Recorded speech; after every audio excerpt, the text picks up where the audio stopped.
Government తీసుకుందో ఇప్పుడు మెట్రోని అయితే ప్రైవేట్గా ఉంటేనే బాగుంటుంది. మెట్రోలో జర్నీ బాగుంటుంది, తక్కువ సమయంలో రీచ్ అవుతాం. మనం ఎక్కడికి వెళ్ళాలన్నా ఇప్పుడు బైక్ మీద వెళ్తే టైం పడుతుంది. ఈ కాబట్టి ప్రైవేట్గా ఉంటేనే బాగుంటుందని ప్రపంచగాంచినటువంటి ఎల్ఎన్టీ సంస్థ మెట్రో నుంచి వైదొలుగుతా అని చెప్పి ప్రకటించడం, ఈరోజు ప్రపంచంలోనే ఈ యొక్క మెట్రో సంస్థలని నడిపించినటువంటి ఎల్ఎన్టీ సంస్థ మరి ఈరోజు మన హైదరాబాద్ నగరం నుంచి వైదొలుగుతున్నటువంటి ప్రకటన నిజంగా నాకు చాలా బాధాకరం అనిపిస్తుంది. ఈరోజు నగరంలో ఎంతోమంది ప్రజలు మెట్రో సేవలు ఉపయోగించుకుంటారు.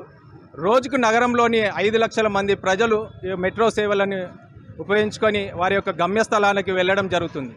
అట్లాంటి మెట్రో సంస్థల నుంచి ఎల్ఎన్టీ సంస్థ వెళ్ళడం నిజంగా చాలా, ఈరోజు ప్రభుత్వం ఈ యొక్క 21 నెలల్లో ఈ 20 కంపెనీలు మన హైదరాబాద్ నగరం నుంచి వెళ్ళిపోవడం జరిగింది. మరి ఇట్లాంటి ప్రభుత్వం ప్రజలకి నిజంగా చాలా బాధాకరం. ఈరోజు ప్రజలు ఎంతో ఇబ్బంది పడుతున్నారు. ఈరోజు గత 15 రోజుల సంది వర్షాలు పడుతుంటే పబ్లిక్ ఎంతో ట్రాఫిక్ జామ్ అయ్యి ఇబ్బంది పడుతున్నారు.